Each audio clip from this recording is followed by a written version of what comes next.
I will guarantee you, if trapping ends, hunting with dogs will be next. And then what will be next will be bear hunting. And then next will be bird hunting and deer hunting. And why?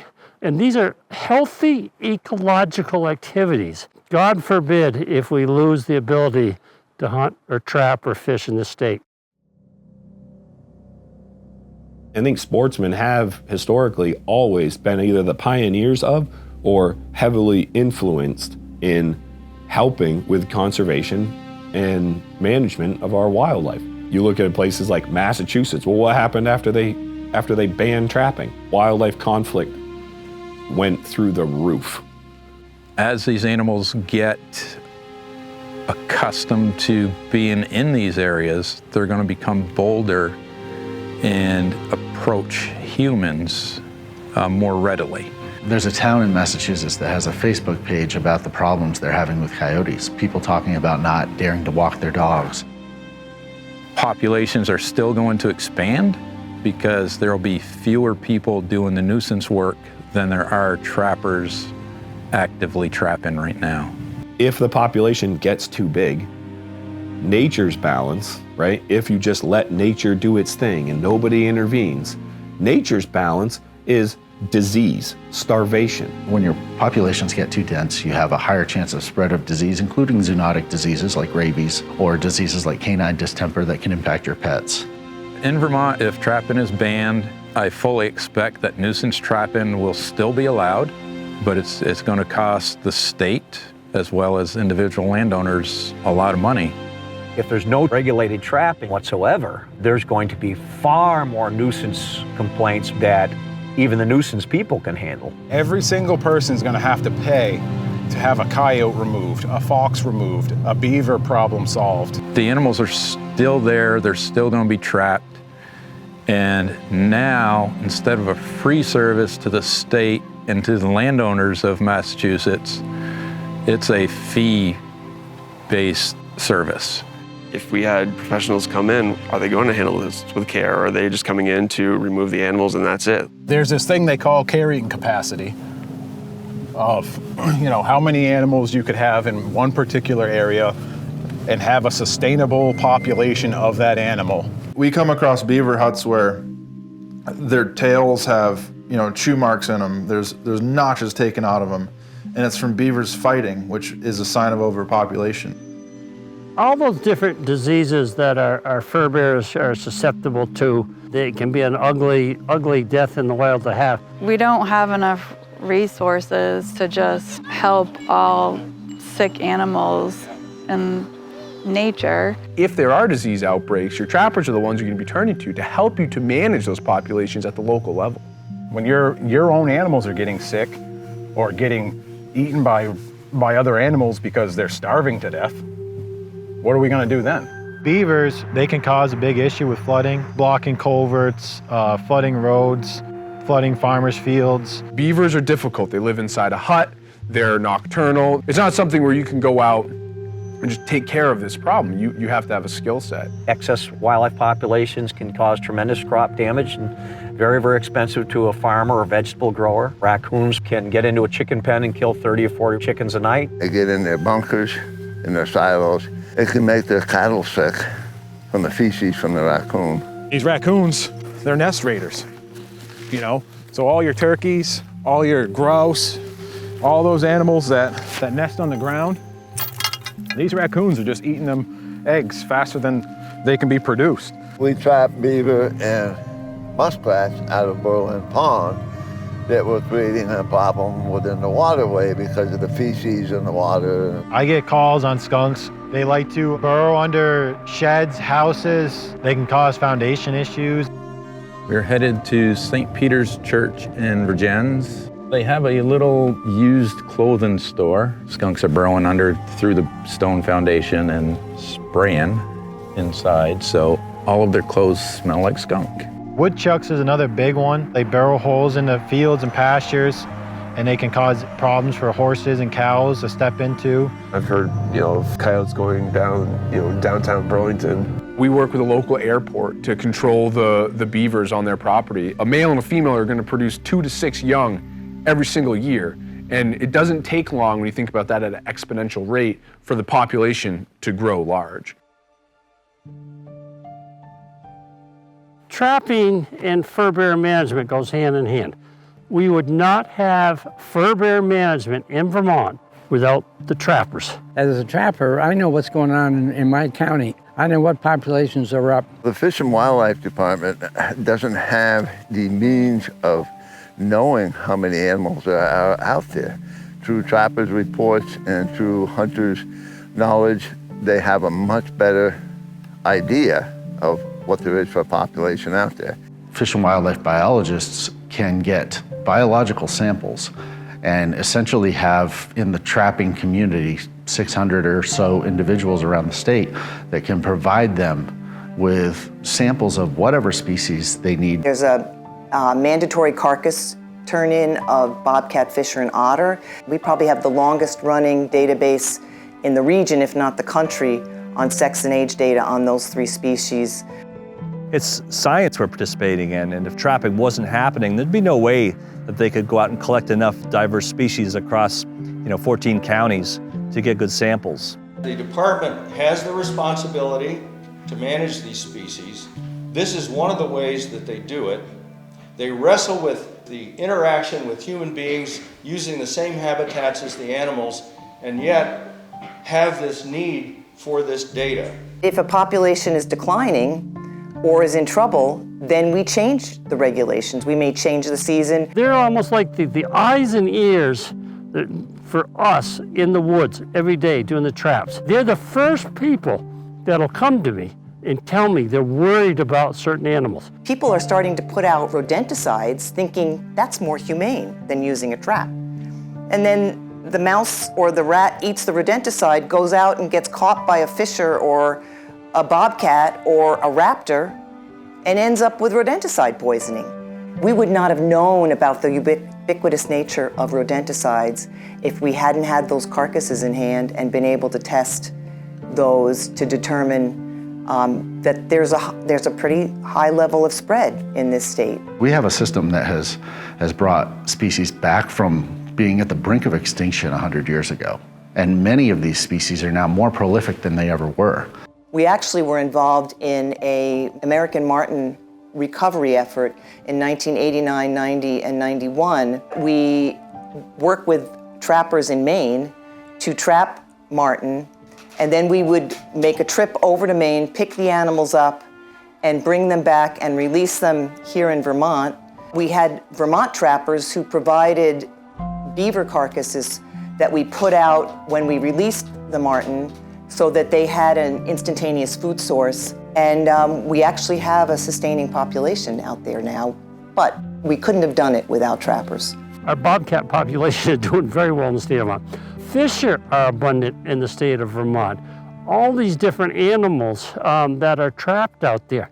If we didn't have regulated, controlled trapping that we have today, I wouldn't have a clue. We'd be going on someone's word over here or there, or people would say, well, there's no bobcat, I don't see any. And why? Because bobcat are nocturnal. It's important for us to be taking some out of the population just for population health, but then that also allows us to procure delicious meat. Man is the top predator, and because he is the top predator and has the ability to reason and to think, it is man's responsibility to make the wise choices to keep things going along in a sustainable manner. Trapping is a great way to procure food for yourself. This locavore movement is so interested in knowing their food, not just getting something out of a plastic package at Walmart, but in knowing the handling of their food and knowing what's in their food. It's easy when you don't see where the animal comes from, where your meat is wrapped in plastic. You don't see where that chicken came from. You don't see where that beef came from. These people are connected to where their food comes from. The food was this benefit that I didn't really know existed, but with every beaver we catch through the ice, we take meat off of it. Once we started eating beaver meat, it really changed our perspective on beaver trapping, because now we're getting about 1 pound to 1.5 pounds of steaks off every beaver, and we're getting another 4 pounds of roast off every beaver, and all of a sudden it's like, your freezer's chock full of beautiful red meat that you didn't have to go to the store and pay, I don't know how much a pound. Our dog eats raw beaver meat 2 times a day. You can tell just from the health of his coat how thick and shiny it is. It makes him more resilient in the outdoors as well. I think it gives folks that aren't going to be farmers and raise their own meat that way a chance to be part of the process. Until you've actually seen an animal butchered and processed, you really have no idea what your food is all about. There's the show Yellowstone, and in one of the clips, Kevin Costner, who's the lead, is talking to a young woman who's protesting the cattle industry. And he says to her something along the lines of, when you plow a field for whatever it is that you eat, you're killing every insect, every mouse, every vole, every mole. So I guess the real question becomes, how cute does an animal have to be before you care if it dies to feed you? When I eat a beaver steak, there's a feeling of pride, of accomplishment, a feeling of nourishment. When I'm handling a beaver, I see every single piece of that process from start to finish, from when it comes out of the ice until when I'm consuming it. I personally don't generally rely on the grocery store for most of my food. I grow a lot of my own food. To be able to set traps and feel confident enough that I could go provide for my family is a whole nother level. This year was a first for me, actually. Thanksgiving morning, we caught a raccoon, and I actually smoked it on my smoker for Thanksgiving, and it was actually very good. It was mild, but it tasted like chicken almost. It's almost like a dark meat chicken or turkey. Yeah. It's very different flavor than what you would think. We can't afford groceries. I'm living paycheck to paycheck, and I see no end to that in sight. Once we become more effective trappers, I'd love to catch 50 beavers through the ice and have all that food, through the year. Every bit helps with the cost of living. And for us, what trapping does is it removes the meat bill from our grocery bill. We haven't bought meat from a store in about a decade. I've actually heard people say, well, nobody's eating it. Like, well, I eat it, My family eats it. And my son's grown up eating beaver meat. My family, that's the majority of the meat we eat is wild game. It's clean, we know what's in it. If you ask my kids where their food comes from, my son will tell you that pond right there. You ask some of his friends, they're gonna be like, well, the grocery store. Once you get your hands dirty a little bit and get into the process of it, it's no different than going to the grocery store and picking up ingredients. They're just another ingredient with their own different flavor profiles. Today, I've got some beaver back straps. We're gonna grind them up into meatballs. One of my son's favorite things to do is to trap beaver. Why? And there's no bloodthirst there. He wants to make beaver stew. Flavor profile-wise, it's a lot like beef. If you like roast beef, you're gonna love beaver. It's very lean, mild. It's a softer meat, which is interesting. I think it makes it an ideal candidate for grinding it and making it into meatballs or meatloaves or something like that. I know exactly what's going in it. I know exactly where this is coming from. It feels more real to me here. And I think food should be real. Our beaver meatball, get a little bit of sauce on there. It's just super tender. And the flavor is really great too. Bobcat makes an excellent stew, an excellent chili. My wife and I and my kids, we have actually started eating bobcats. Bobcat is actually delicious. The hindquarters of bobcats, the back straps. If my 25-year-old daughter will eat bobcat meat, then you know it's good. In my younger days, I lived with a trapper. He would trap muskrats. We would eat them. Muskrat meat is delicious. It's a dark meat. To be honest, I had to have a beer or two before I tried it, but I said this as well. This is really good. I take great delight in working with fur, and I love to find like-minded people who see the beauty and the value in it. I brought her 10 skunks, which she turned into a beautiful vest for me. Any place I wear it, I get super compliments and people want to pet it, and they just never could imagine a skunk could be so not only beautiful but soft. You just touch it and it feels so delightful. I would never do it if it hurt the wildlife population. I see it as a use of a resource. The raw fur that will skin and stretch and dry process. There are individuals that now are doing their own fur sewing at their houses, and they're making their own garments, gloves, hats, mittens, things like that. People who harvest animals tend to live very lightly off the land. We should all be applauding that, because we're not buying a hat or a pair of gloves that has been shipped from California or even Europe or China. You know, we're buying something that came right off of the Vermont landscape. I can go down to this pond, arguably for the rest of my life, and I can get a beaver or two every year. I can get half a dozen muskrats out of there. It's a sustainable resource. It's renewable and biodegradable. Even little pieces of fur can just be composted. It's a natural substance and it will go back to the earth. Everybody wants to just go green, but yet we're using all these non-renewable resources when we could be using renewable resources. Green isn't just a label that says organic. Green is doing the work. Green is supporting your local farm. Green is going out and hunting. This idea of reducing your carbon footprint through reducing the amount of plastic that's in your clothing, the amount of PFAS in your clothing, the amount of fossil fuels associated with creating that clothing.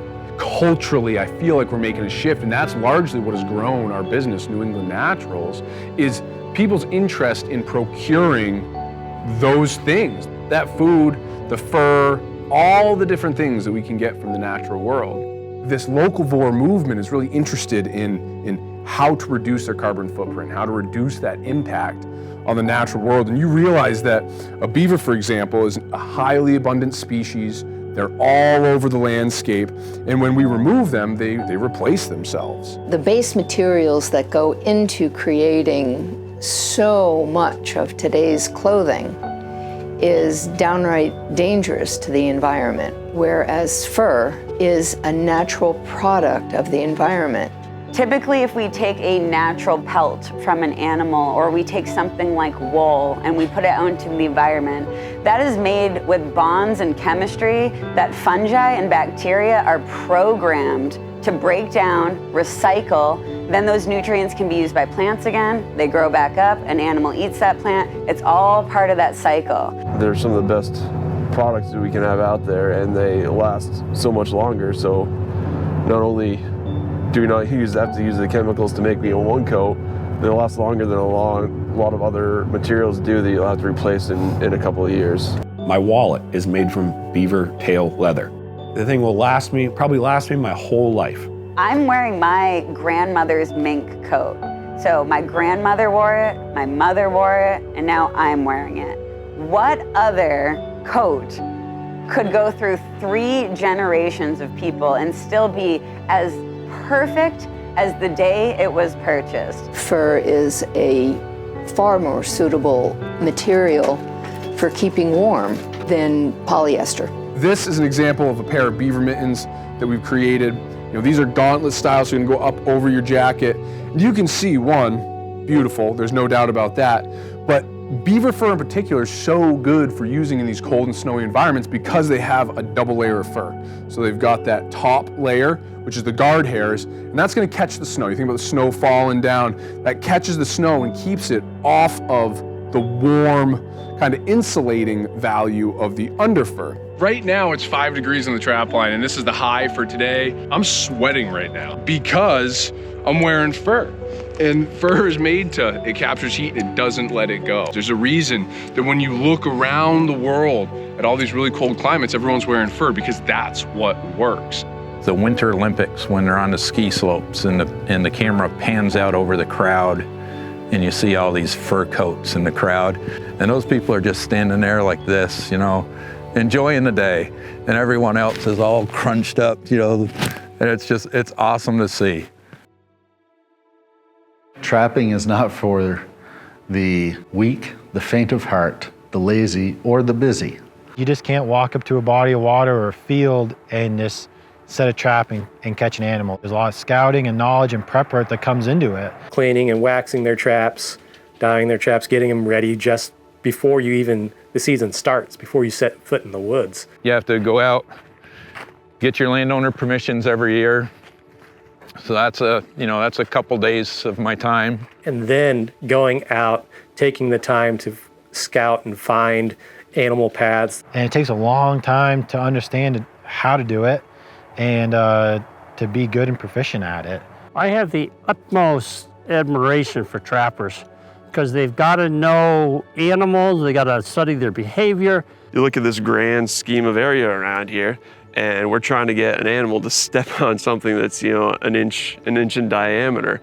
I mean, that takes a lot of thought and a lot of energy and a lot of time and knowledge, I would say, just to make that happen. It takes a lot of understanding about wildlife habitats, wildlife sign. Nothing in this set. This is just a part of trapping. Like, there's many days we don't catch anything, but we're just trying to learn from it. We say, okay, the beavers aren't moving where our traps are right now. Where do we think they're moving? You have to know how to target one species over another species. You have to know that animal's habits, what they do, why they do it, how they like to do it, and then you're trying to be one step ahead of them. Setting the traps on this line, that's 2 days. And then going out and checking them. We'll only walk where there's tracks because there is some thin ice here and we've identified it by picking our way out. We have increased beaver activity. You could have ice that stays less than an inch thick all winter long. But this is nice and thick. You take one step and it's, you're going for a swim. You're not gonna die, but it's gonna be a really, really uncomfortable rest of your day. Any traps that are on land have to be checked every 24 hours. Every single day, once you set, you have to check that trap every day. You don't get a day off. If you're sick, too bad, go check your traps. It does not matter. If your trap is under ice, it can be checked every 72 hours. Today is a cold, rainy day. If you were hunting today, you might say, well, I'm going to sit and have an extra cup of coffee. I'm not going to go out. When you're trapping, you don't have that privilege. It takes me about 6 or 7 hours a day just to check my traps. Resetting them, moving them. And then when you catch something, there's the process of preparing it. So you need to skin it. You need to prepare the skin. And if you're going to utilize the meat, you need to take care of all the meat. There's all of this stuff that goes into it. Once you start breaking down the animal, like seeing the effort you put into it, you don't want to waste it because you just spent a day cutting it up, processing it. Like, it's not like you go to the store, well, it's just $3, buy a pound of hamburger, throw it in the freezer, and 6 months later you go, oh, I forgot about that. You throw it in the garbage. The most valuable thing that we possess is time. We have a finite amount, and we don't know what that amount is. So when somebody is willing to dedicate that much time to something, it shows a love for that activity, it shows a love for that resource. My son's name is Keaton. So he was born the 4th day of trapping season one year. So his birthday always falls around trapping season. Cost me a lot in fuel. Definitely not making money doing this, but for me to be able to be out here with my daughter and friends and family and pass this on is just, there's no amount of money that could ever replace it. These trappers care about their wildlife. They are the forefront of our conservationists in this state. A lot of folks think of a trap and they think of the cartoon bear trap with the giant teeth on it that the Wile E. Coyote sets for the Roadrunner, right? The traps that we're using have been tested by veterinarians, designed by wildlife biologists in order to ensure that whether it's a killing trap, it's gonna be a quick death, and if it's a live restraining device, like a foothold or a cage trap, that animal's gonna be comfortable and safe until someone gets there. Some areas we've caught animals that are healthy, and let's say we don't see many in this area. This is like a healthy female. We'll let them go. We don't want a landscape that doesn't have beaver, that doesn't have muskrat, that doesn't have coyotes. We want to make sure that we do it under rules and regulations that are aimed at being as humane as possible and protecting that wildlife resource so that it's there for the future. Okay, here we go. Hopefully it'll run off. Okay, go on.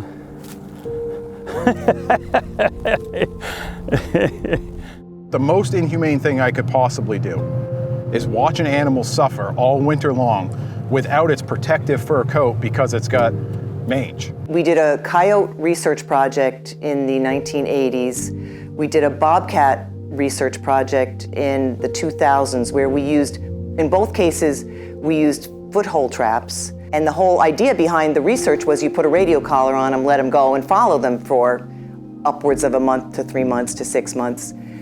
And in almost all cases, those animals went on with their lives with no indication that the trap had caused any damage. $42 million and 3 decades went into ensuring that traps are as humane as possible, that they have the lowest possible risk of injuring animals as they are captured in them.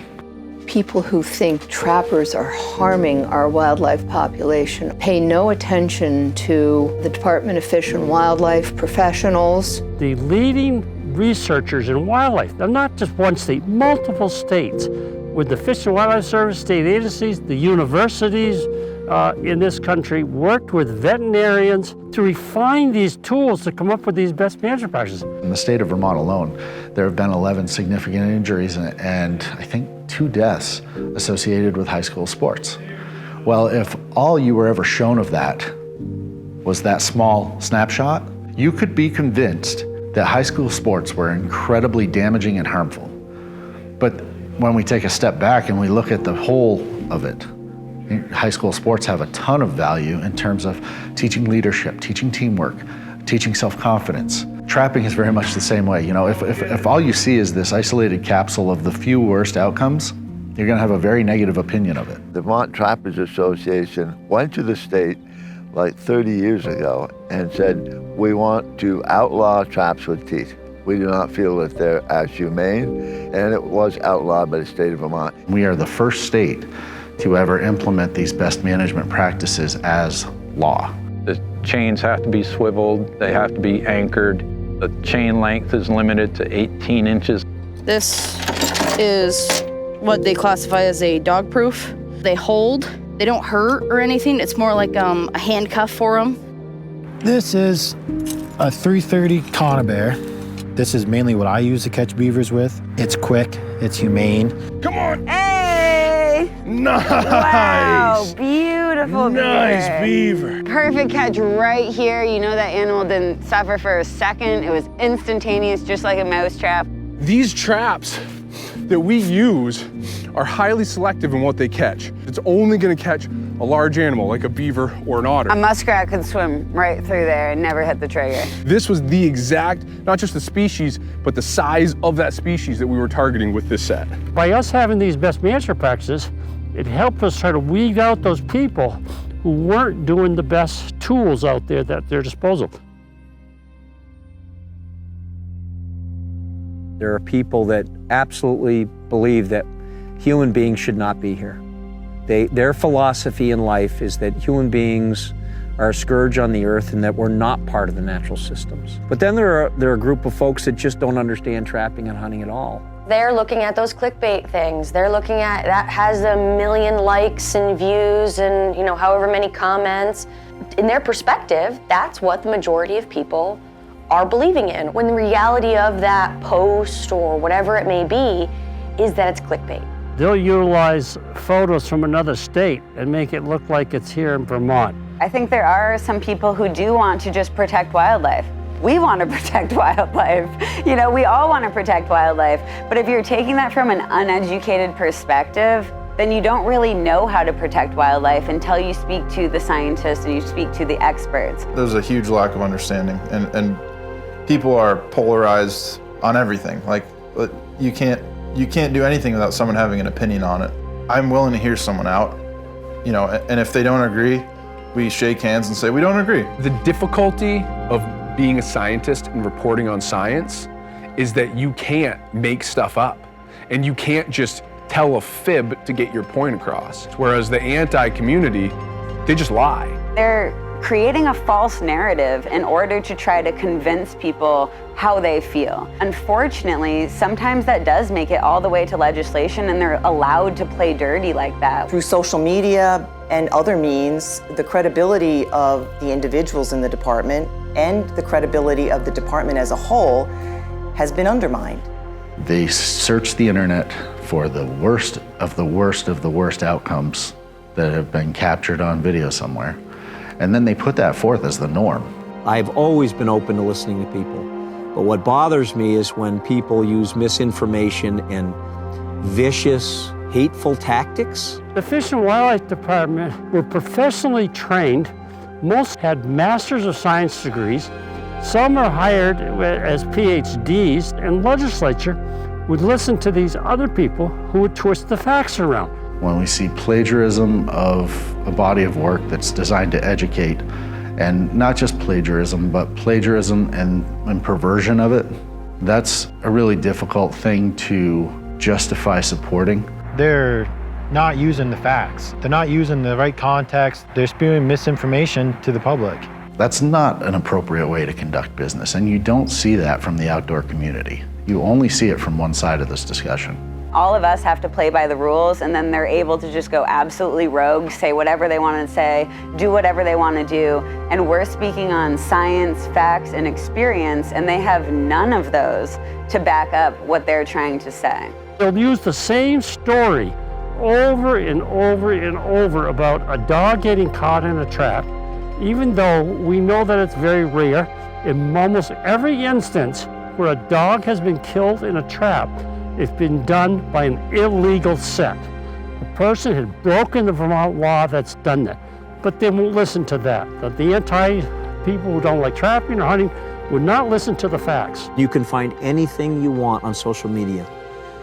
Any bad thing you want, whether it's cutting down a tree from a ladder, whether it's the worst case of an animal being mistreated in a trap, whether it's somebody mistreating their own children. It's all available on the internet, but that is not an accurate representation of how we raise children, how we cut trees down, or how we trap animals. Without facts and information, you cannot take away legitimate activities that Vermonters have been doing for decades and are still doing that are healthy for this state. Some of those folks didn't want anything killed or anyone disturbing wildlife until it impacted them.